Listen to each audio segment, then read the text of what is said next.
Welcome to the Discover Uncover podcast series.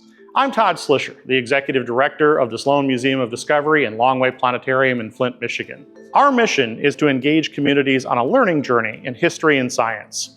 Sloan Museum is the caretaker of nearly 50,000 artifacts in the Flint region's fascinating past. Curator of Collections, Geoff Woodcox, and our Community Engagement Coordinator, Jerome Threlkeld, will take you on a journey back in time using the historical artifacts from our collection as a jumping-off point. We hope you come away with a deeper sense of Michigan's history and how the objects and stories of the past relate to today's culture, customs, and society. Thanks for tuning in, and we hope you enjoy the Discover Uncover podcast series.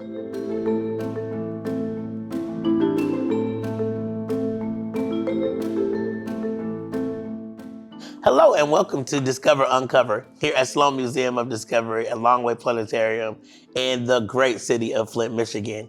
We are here to take you through some artifacts that are on display and actually go deeper into our archive. I am your host, Jerome Threlkeld, Community Engagement Coordinator, and we are welcomed by my great colleague, Geoff Woodcox. How are you, Geoff? I'm doing great. Thanks, Jerome. You know, we're really excited to be doing this podcast. We saw this as an opportunity to talk about the stories that we're telling in the gallery, but then also do a deep dive into our archive and our collection. You know, we have nearly 50,000 artifacts. Did you know that? Yeah. You did know that? Okay. Yeah, from the first episode. Oh, okay. Yeah, I'm a quick study. You got it down. Okay. But, you know, we also have a pretty extensive archive as well. And so we thought that there was a real opportunity here to do a deep dive and to show you some artifacts and some details that you're not going to see on your average museum visit. Now, I'm really looking forward to today's episode. We're talking about fair housing, restrictive housing, and all of that stuff. And it's near and dear to my soul. And so I can't wait till we go deeper. Can you talk about why Flint is important to this topic and, you know, why are we talking about it here at the museum? Absolutely. This is a topic that to me is one of my favorite sections of the history gallery because it does have a real impact on our community even today. I mean, this really gets started in the 1910s. It's really when it starts to get underway. So what happens is, you know, we have General Motors get founded in about 1908. And after that, Flint just kind of explodes. From 1910 to 1920, we go from a population of 30,000 to a population of 90,000. Wow. So you can imagine a city that grows by that much in such a quick time period, infrastructure just doesn't keep up. Mm-hmm. You know, and so we have people building tent cities and shanty towns around these factories, and city leaders, factory leaders, they start to realize we got to do something about this. And so they engage in some urban planning. They start to make plans to build new neighborhoods within the city, and that's when we have the Modern Housing Corporation come about in 1919. Are you familiar with this? I am, but tell me more, because the listeners we're waiting. We're anticipating more. Absolutely. So this is a real estate wing of GM. It's created to build affordable housing for their workers. And so they build whole neighborhoods in Flint. It includes places like Civic Park, Mott Park, Chevrolet Park. A lot of these houses are still here today. Mm-hmm. But there's something that's happening kind of behind the scenes with each of these properties. So each one has what's called a land contract, which we have a copy of one here. And it just sort of details everything about the property as far as the boundaries, but there's also a list of restrictions. And you can see this one is really buried in here, and I've got to dig a ways to find it. Now this is really a Discover Uncover. So I found this while I was actually looking for something else and happened to be... You stumbled upon. And you can see it's taken me a while to get to this. But each of these has what's called a restrictive housing covenant. And basically it says, no one can live here unless they are white. And the actual quote from this is, none except members of the Caucasian race shall occupy any of the lands herein described for any purposes other than as domestic servants. This happened in Flint? This is in Flint. And this particular contract was drafted in the 1920s. And, you know, there it is in black and white. And it's something that we're still seeing and feeling the impact of today. Yeah, it's interesting you go there. I know we have some artifacts on display behind us where we actually talk about some of the homes and barracks that were built for GM workers, and there was some disparities even there with white workers lived in and those that black workers lived in. Can you talk a little bit about those structures? For sure. So, I mean, one of GM's early responses was to build worker barracks, essentially, and they built segregated barracks, one for white workers, one for black workers. And we actually have a photo of that here on display. And you can see a definite difference in quality between where the two groups were living. This is a good plug. He just said it's on display. It's on display behind us, and we welcome you at any time to come and visit us here at Sloan Museum of Discovery here in the great city of Flint, so you can do your own exploration. But Geoff, let's go deeper. I know you have some more artifacts for us. All of these housing developments that are popping up within the city, they find polite ways to say that they have these restrictions in place. And so we have a development called Brookside, just off of Court Street. And the kind of things that they're saying, like, unless you know what they're talking about, you're not necessarily going to know what they're talking about, if that makes sense. So it says in this advertisement, adequate restrictions to protect your home investment. And so what that's referring to is this general belief that if people of different races move together into neighborhoods, that housing values are going to decline. We also see this with an advertisement for Woodcox Estates. You can see on this billboard here, restricted home sites. It's referring to that same thing. And this really comes from the federal government. It really codifies this, especially in the 1930s. We have all of these agencies that are popping up as part of the New Deal. One of those is the Federal Housing Administration. And in the late 1930s, they actually write an underwriting manual for their workers who are going around and assessing risk to lenders for different neighborhoods. And one of the things that they say is areas surrounding a location are investigated to determine whether incompatible racial and social groups are present for the purpose of making a prediction regarding the probability of the location being invaded by such groups. If a neighborhood is to retain stability, it is necessary that properties shall continue to be occupied by the same social and racial classes. A change in social or racial occupancy generally contributes to instability and a decline in values. So this is the federal government basically taking this thing that private individuals are doing in the 1910s and 1920s, and they're codifying it.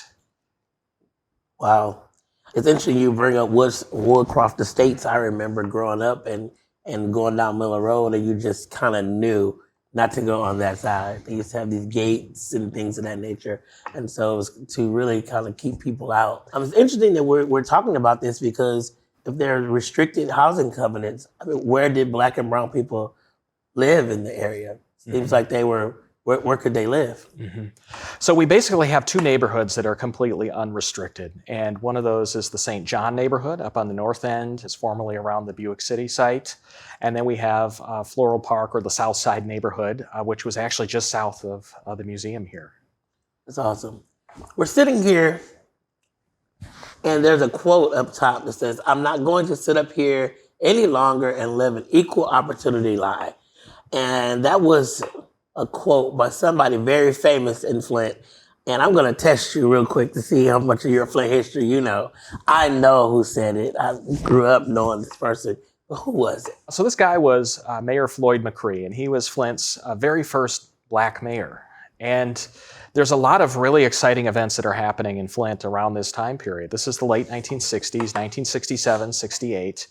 And the city tries to pass a fair housing ordinance. And basically, this outlaws any form of housing discrimination within the city. It's going to make documents like this obsolete. And there's a lot of back and forth. Initially, the city commission declines to vote on it. They don't pass it. And that's when that famous quote gets spoken. He threatens to resign because they're refusing to vote on this or pass it. It finally goes to a referendum before the voters, passes by 43 votes out of 40,000 cast. So it's a margin of 0.01%. Yeah. But after that point, housing discrimination is illegal. It got national attention. There was a sleep-in, right? Yes, there was. So, I mean, when this wasn't passed, there were a lot of protests. A unity rally came to Flint that attracted 4,000 people, including the governor, Governor Romney. And, there was a fair housing sleep-in on the front lawn of City Hall. And I understand you have a story about that. I do. My dad actually was a part of the sleep-in. Really? Yeah, he was. One of the organizers was at the church that we grew up in, a Metropolitan Church. His name was Woody Etherly.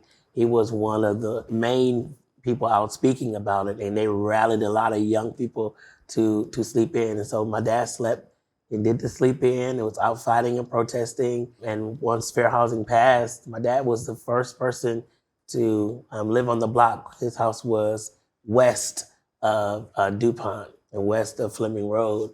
And the line had been at Martin Luther King with Detroit Street. And so he went past DuPont, past Fleming Road, into the neighborhood where I grew up in. And so definitely, we were the first Black family on that street. I have all kinds of questions for you. Okay. Has he ever talked about what it was like participating in those protests? Definitely. He said it was a sense of unity they had never felt before, but also they were scared because they knew about, dogs being sicked on people in the South, and they just didn't know where it was going to go. Police was upset, and there was just this animosity in the air. People were very upset, but they persevered. And so that perseverance helped them to pass and push through. And so I'm honored that I'm still pushing, even in my role here as a community engagement coordinator, to make sure that these inclusive stories are being told to everyone in our community. And so everyone feels represented and know that their voice still matters. And so you have an opportunity to share and uplift and then learn just so much. Even since I've been here, I've learned so much more from these artifacts that we have to be able to build around the stories and the people who made such great contributions. So well, thank you. Thank you for what you do, Geoff, and utilizing these artifacts to lift stories. Yeah, it's outstanding. I mean, that's really what it's all about. It's what the role of a curator is. You're basically a storyteller. And, with these artifacts, the power of them is not the item itself most of the time. It's that human connection that you can get from that artifact, and also the stories that branch out from it. These artifacts speak to so many stories that are so common throughout Flint history, from the Great Migration, in the 20th century, where we have, Black people from the South moving up north for high-paying factory jobs. Yeah. And, it's such a common story when you talk to someone that, I moved here from Mississippi, or I moved here from Alabama. I understand you even have a connection to Alabama, is it? Yeah. My grandfather on my mother's side, they moved up here from Huntsville, Alabama. And then my grandfather and grandmother, they came from Southern Illinois. So definitely. And it was all to get jobs here in the factory and to make a better life for themselves in Flint. Mm-hmm. Yep.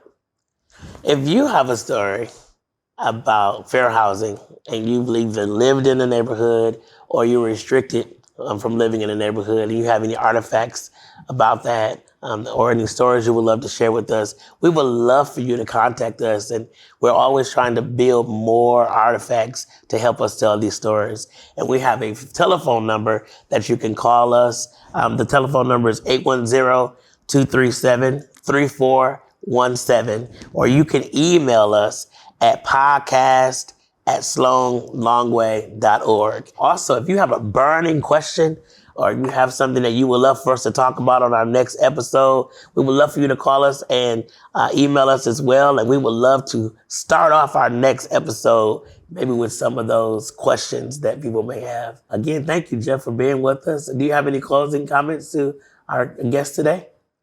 I do. With the fair housing story, with the story of housing discrimination, we don't have many artifacts in our collection that represent these stories. If you have something related to this, as Jerome said, we'd invite you to reach out. We would love to hear from you and love to hear your story.